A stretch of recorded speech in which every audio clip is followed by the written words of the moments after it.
जरा हमें बताइए। तो सूत जी महाराज ने कहा कि सुनो, एक बार बद्रिक आश्रम में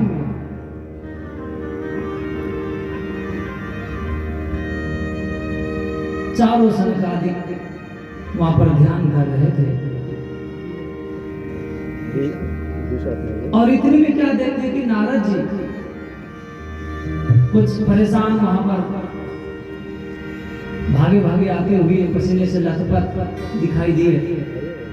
तो सनकादिकों ने पूछा कि अरे नारद जी, आप इतने परेशान क्यों लग रहे हैं, क्या कारण है? आपको इतना व्यग्र तो हमने आज से पहले कभी देखा नहीं। तो नारद जी कहते हैं कि अरे सनकादिक, धन्य हमारा मेरा भाग्य कि आपका दर्शन हुआ। मैं आपको क्या बताऊं, मैं मृत्यु लोक के भ्रमण पर निकला हुआ था।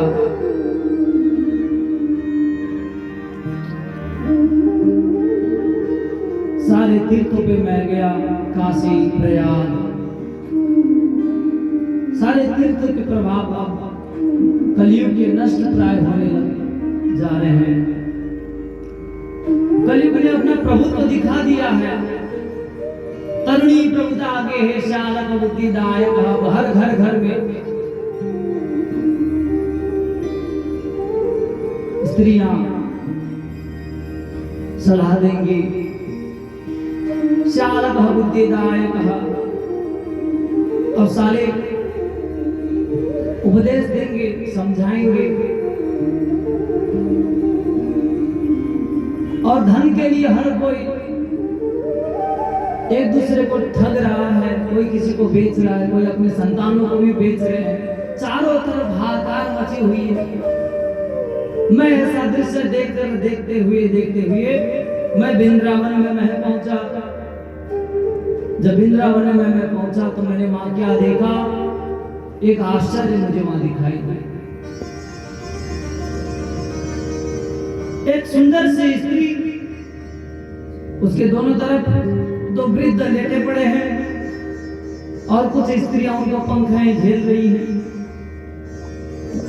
ये आश्चर्य देख करके मुझे और कौतूहल पैदा हुआ। मैं उनके पास पहुंचा और मुझे देखते ही स्त्री बोल पड़ी, भो भो साधो क्षणं तेष्ट मा चिंता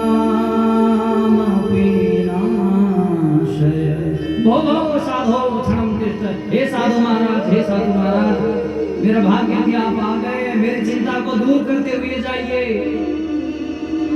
रुक जाइए, क्योंकि साधुओं का क्षण और भोजन का कण बहुत कीमती होता है। कभी भी माताओं बहनों, सारे भाई और बहनों ध्यान से इस बात को सुन लें। कभी भोजन करे तो एक कण भी थाली में छोड़ना नहीं चाहिए और समय का एक क्षण भी व्यर्थ नहीं गंवाना चाहिए। तो क्षण में हमारा दिन बीतता है।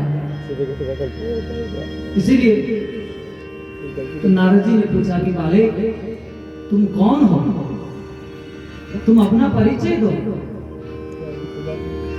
तो स्त्री कहती है कि प्रभु, हे मुनिवर, मैं भक्ति हूं।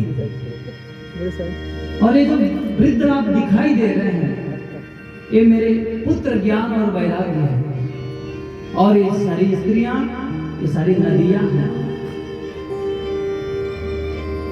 मैं द्रविड़ देश में जन्मी, कर्नाटक में वृद्धि हुई और गुर्जर में आकर के मैं वृद्ध हो गई। पुनः जब मैं वृंदावन धाम में पहुंची तो मैं जवान हो गई, किंतु मेरे दो पुत्र ज्ञान और वैराग्य वृद्ध हो गए। कितना अशोभनीय लगता है कि अगर मां जवान हो, युवा हो और जिनके पुत्र वृद्ध हो। मैं अपने पुत्र की व्यथा को देख करके पीड़ित हूं। आप मुनिवर हैं, मैंने आपकी खूब चर्चा सुनी है, कृपया मेरे पुत्र को आप जागृत कीजिए। तो नारद जी के सामने भक्ति ने ऐसे विनय की तो नारद जी ने कहा, बाले चिंता मत करो, मैं प्रयत्न करता हूं तुम्हारे पुत्र को उठाने के लिए। तो नारद जी ने उनके कान में जाकर के वेद के मंत्र बोलने लगे। ओम गणानां त्वा गणपतिं हवामहे, प्रियाणां त्वा प्रियपतिं हवामहे। ओम द्यौः शान्तिरन्तरिक्षं शान्तिः, पृथिवी शान्तिरापः। इस तरह से वेद उपनिषद के मंत्र जब कान में बोले तो थोड़ी चेतना तो उनके अंदर आई, परंतु वो ज्ञान और वैराग्य जाग नहीं पाए।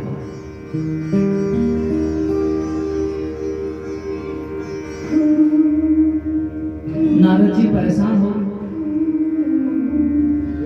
कहा कि बाले चिंता मत करो, तुम भगवान के हृदय में विराजती हो और मैं वचन देता हूं, मैं इन दोनों पुत्रों को मैं जगाऊंगा। तो इतने में नारद जी को आकाशवाणी सुनाई दिया कि सत्कर्म करो, और ये सत्कर्म करने का आप महापुरुषों से पूछें कि सत्कर्म करने से ये दोनों जग जाएंगे। तो नारद जी के महापुरुषों से संतों के साथ जाने लगे, पूछने लगे, भाई आप बताइए सत्कर्म क्या है, सत्कर्म क्या है। अब तो कोई बता ही नहीं पा रहा, कोई तो नारद जी को देखते ही भागने लगे, कोई तो कहने लगे जब नारद जी को पता नहीं चला सत्कर्म क्या है तो हम जैसे छोटे छोटे ऋषि मुनियों को कैसे पता चलेगा। मैं पूरी पृथ्वी में घूमते घूमते सबको मैं पूछते मैं थक गया, परंतु कोई भी बताने को तैयार नहीं कि सत्कर्म क्या है। और मैं परेशान होकर के फिर अब सोचा कि मैं तप करूं, इसीलिए बद्रिका आश्रम में मैं आया हूं। हे सनत कुमारो, ये मेरी व्यथा है।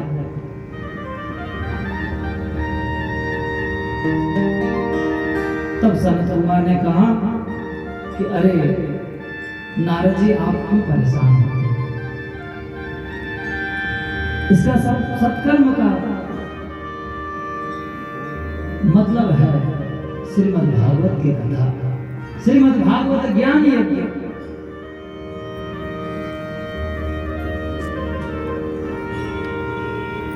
श्रीमद् भागवत के ज्ञान यज्ञ जब वो सुनेंगे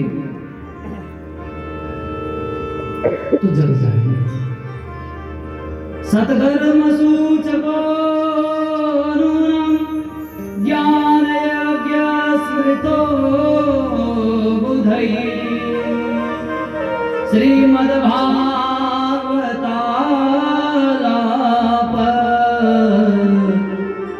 सतो गीत शुकादिभिः।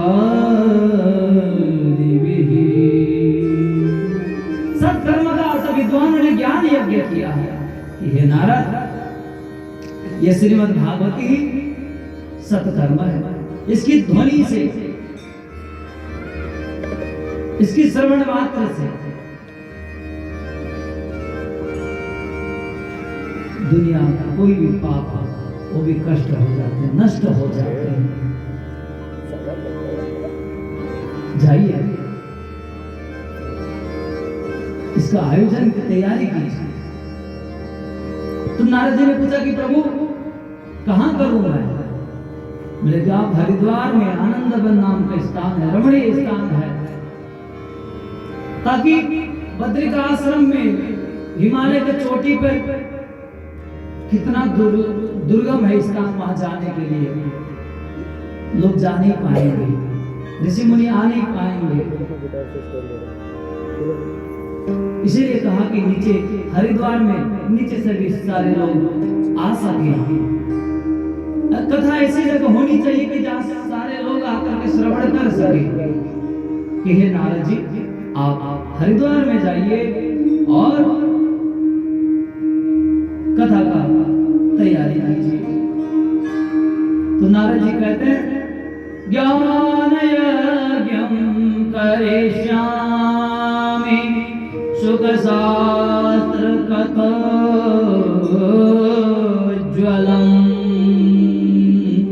भक्ति ज्ञान विरागाणां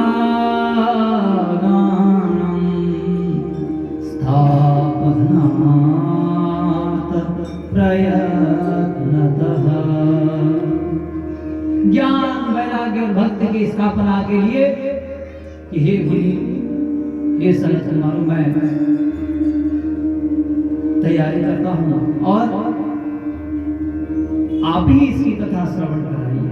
तो सनत कुमार ने कहा कि तथास्तु जाइए आप तैयारी कीजिए। तो नारद जी हरिद्वार में आकर के तैयारी करते हैं। फिर सनत कुमार जी जब श्रीमद् भागवत की कथा श्रवण कराने के लिए जब नीचे उतरते हैं तो सारे ऋषियों ने इस बात को सुना कि सनत कुमार श्रीमद् भागवत कथा करने के लिए हरिद्वार में आ रहे हैं। तो सारे ऋषि लोग वहां गए। भृगु वशिष्ठ चौवन गौतम परशुराम विश्वामित्र व्यास पराशर आदि ऋषि महर्षि अपने शिष्यों के सहित और जो विलास में डूबे हुए लोग थे जो सोचते अरे कौन जाएगा कथा में, ऐसे लोग को भृगु स्वयं भृगु ऋषि प्रेरित करके ले आया। अरे मनुष्य चलो, ऐसी कथा तुम्हें कहां सुनने को मिलती है जहां सनत कुमार जी स्वयं कथा सुना रहे हो। तो सारे देवी देवताएं वहां पर सूक्ष्म रूप में आ गए। शंखनाद होने लगा, हरि कीर्तन वहां होने लगी और सनत कुमार में सबसे श्रेष्ठ सनत कुमार ने श्रीमद् भागवत की कथा कहना प्रारंभ किया। सदा से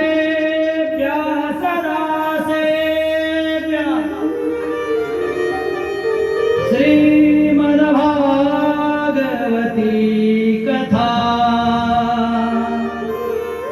यस्य श्रवण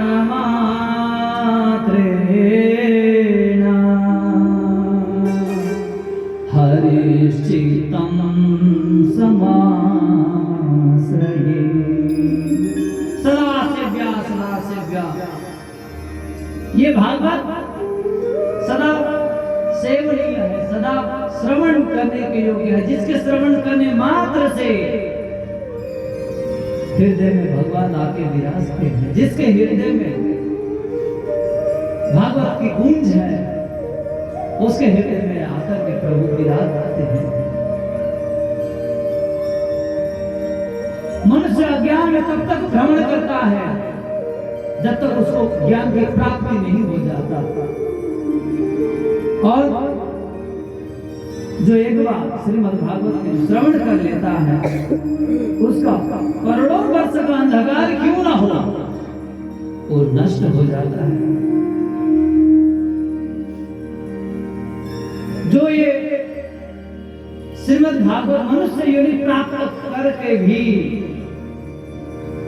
श्रीमद् भागवत की कथा श्रवण नहीं करता, हे नारद आजन्म मात्रमपि येन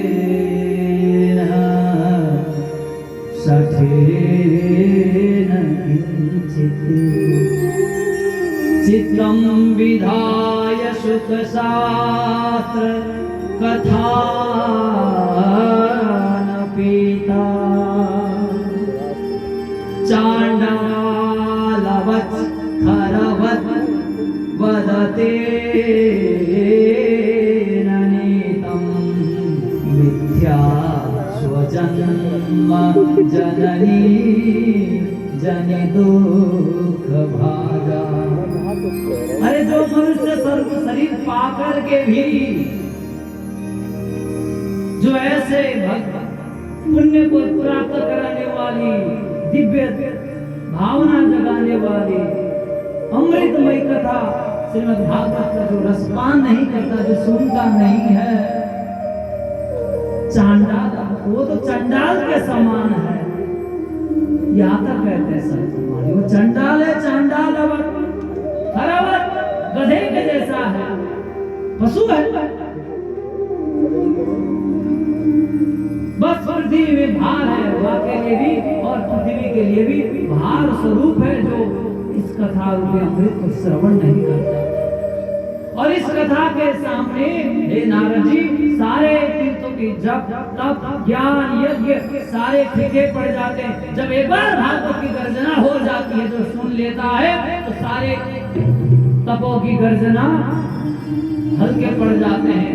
योगाद गर्जति सप्ताहो ज्ञानात् ज्ञानात् गर्जति किं नो गर्जनं तस्य रे गर्जति गर्जति।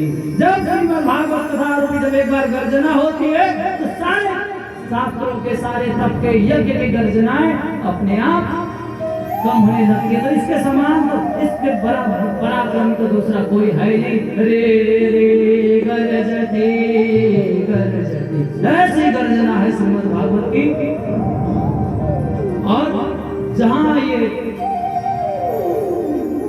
श्रवण होता है, जहां पर कीर्तन शुरू होगा, जहां पर भागवत की कथा होगी, तो वहां पर स्वयं भगवान प्रकट हो जाता है। सौगीयं यद भवेत्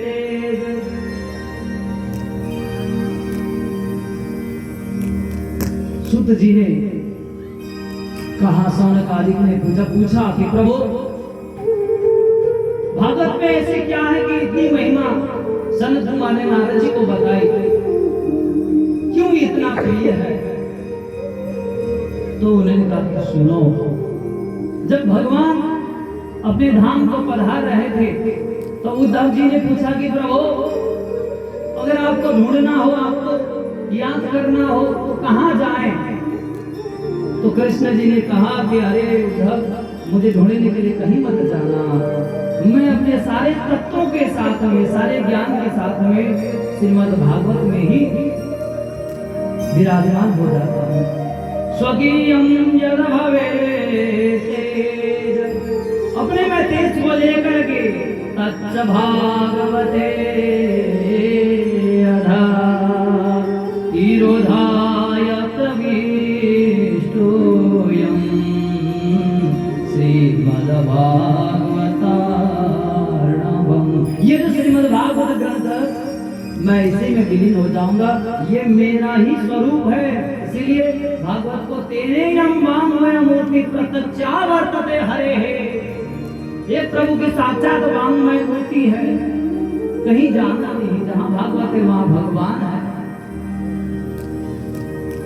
ऐसा करके जब सनकादिक मुनि नारद जी को आख्यान सुना रहे थे, भागवत की महिमा सुना रहे थे, उतने में क्या हुआ, सारे लोग क्या एक आश्चर्य देखते हैं, भक्ति अपने दोनों सूत्रों के साथ प्रकट हो जाती है। भक्ति सुतो तरुणो वेत्वा प्रेमैक रूपा सहसा विरासे, श्री कृष्ण गोविंद हरे मुरारे नाथे नामानि मुहुर्वदन्ति। भक्ति वहां पर कीर्तन करती हुई श्री कृष्ण गोविंद हरे मुरारे हे नाथ नारायण वासुदेव, श्री कृष्ण गोविंद हरे मुरारे हे नाथ नारायण। भक्ति महारानी प्रकट हो गई कीर्तन करते हुए, जय बोलो भक्ति महारानी के। श्री कृष्ण गोविंद हरे मुरारे हे नाथ नारायण वासुदेव, श्री कृष्ण गोविंद हरे मुरारे महारानी का स्वागत करें। नारायण वासुदेव, श्री कृष्ण गोविंद हरे मुरारे नाथ नारायण वासुदेव। अपने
ऐसे कीर्तन करते करते भक्ति महारानी अपने दोनों जो वृद्ध पड़े थे उनके पुत्र जवान हो गए और नाचने लगे। और भक्ति महारानी उपस्थित होकर के सनत कुमार से कहा कि प्रभु धन्य है यह श्रीमद् भागवती कथा, जिसके श्रवण मात्र से मेरे दोनों पुत्र विवाह को प्राप्त हो गए।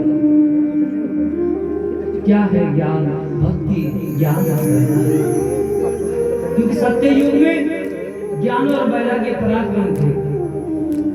लोग ज्ञान भी प्राप्त करने के लिए घर छोड़ करके जाते थे और गुरु आश्रम में बैठ करके ज्ञान का अर्जन करते थे, पढ़ते थे, जिससे विवेक वृद्धि होती, विद्या प्राप्त होता था। अविद्या से विनय, विद्या ददाति विनयं, विनय ददाति पात्रतां, पात्रता धनमाप्नोति, धनाधर्म ततः सुखम्। विद्या विनय को जन्म देती है और विनय योग्यता को देता है और योग्यता ही धन देता है और धन से हम धर्म के कार्य करते हैं और विधर्म से सुख होता है। तो पहले के जमाने में लोग विद्या प्राप्त करते थे, ज्ञान होता था सबके पास, कोई मूर्ख नहीं होता। और फिर 4 वर्ण की हमारे ऋषियों ने व्यवस्था किया और जैसे वानप्रस्थ में पहुंच जाते थे, अब गृहस्थों को त्याग करके वैराग्य हो जाता था और घर छोड़ करके पलू में लीन हो जाते थे, वैराग्य में लीन हो जाते थे। किंतु कलियुग जब आया तो अब केवल नाम भर की भक्ति रह गई, पढ़ना केवल पेपर पास करने के लिए हो गया, नकल कर करके पास होने लगे, ज्ञान जाती रही, ज्ञान वृद्ध पड़ गया, मोह माया में इतनी लिप्त हो गए कि वानप्रस्थ जाने का उम्र हो गया, दांत निकलने लगे, बाल सफेद हो गए, तब भी हरि की भजन नहीं होती, प्रपंच छूटता नहीं है। वैराग्य तो बहुत दूर की चीज हो गई, कैसे छोड़े? जीवन भर किया संचय किया हुआ धन संपत्ति मोह माया पुत्र आदि को कैसे छोड़े? वैराग्य हो ही नहीं सकता वैराग्य, इसीलिए वैराग्य को भी हमने छोड़ दिया तो वैराग्य भी वृद्ध हो गया। रही सही थोड़ी सी भक्ति जब द्रविड़ देश में, दक्षिण देश में वहां जब शुरू हुई तो जब घूमते घूमते वो भी वृद्ध हो गई, गुजरात पहुंचते पहुंचते सब धन के पीछे लगे रहे, धन के पीछे ही लगे रहे। जब वृंदावन में पहुंची तो जहाँ कृष्ण जी ने चरण अपने वहां पर रखे थे, वृंदावन में पहुंच करके भक्ति, क्योंकि आज भी वृंदावन में भक्ति है तो भक्ति भी जवान हो गई, युवती हो गई, प्रबल है आज भी वहां भक्ति। तो यही ज्ञान भक्ति वैराग्य है। तो जब भक्ति ने पूछा सनत कुमार से कि मैं कहां जाकर के निवास करूं, तो सनत कुमार ने कहा कि हे देवी, जो भक्त प्रेम से हरि का कीर्तन करते हैं ऐसे भक्त के हृदय में जाकर के आप निवास करो। भक्त का हृदय ही आपका निवास स्थान है, दूसरा कोई आपका स्थान हो नहीं सकता। तो भक्ति सारे भक्तों के हृदय में जाकर के विराजमान हो गई। सनत कुमार कहते हैं कि हे नारद, मैं कहां तक वर्णन करूं श्रीमद् भागवत की महिमा का, कि यहाँ तक जो इस कथा को श्रवण करता है, सुनने वाला और सुनाने वाला दोनों ही कृष्ण के बराबर हो जाते, कृष्ण तत्व हो जाते, कृष्णमय हो जाते। यत् संशया निगदिते लभते सुभक्ता श्रोता पे कृष्ण समतामलमन्य धर्महि। जो इस दिव्य कथा को श्रवण करता है, श्रवण करने वाले भी और श्रवण कराने वाले भी दोनों ही भवसागर से पार हो जाते हैं। इतनी दुर्लभ कथा है तो फिर सूत जी महाराज कहते हैं कि हे सौनकालिक, इस तरह से भक्ति की महिमा वहां पर सबने, भागवत की महिमा सबने देखी और भक्ति स्वयं प्रकट हो गई। और उतने में ही भगवान भी वहां पर अपने पार्षदों के साथ में प्रकट हो जाते। बोलो लक्ष्मी नारायण भगवान की जय। सबने प्रभु की जय जयकार किया, शंकर ध्वनि गर्जनाद होने लगी। फिर कहते हैं कि वहां जब कथा सुनने जितने बैठे थे सबको किसी को देख के ध्यान आ गई। जब प्रभु आ गए सबके हृदय में और क्या चाहिए। पशु प्राणी कीट पतंग सब कुछ धन्य हो गया। आगे फिर बताते हैं कि चित्त शुद्धि के लिए इससे बढ़कर दूसरा कोई साधन हो नहीं सकता।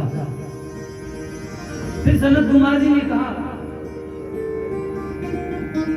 कि ये श्रीमद् भागवत जो कथा है न केवल भक्त वत्सल मानव जो भक्ति में लीन है वो तो सुनेंगे ही सुनेंगे, उनको तो पतित पावन पार कर ही देंगे, किंतु जो दुराचारी है, जो कपटी हैं, जो पापी हैं,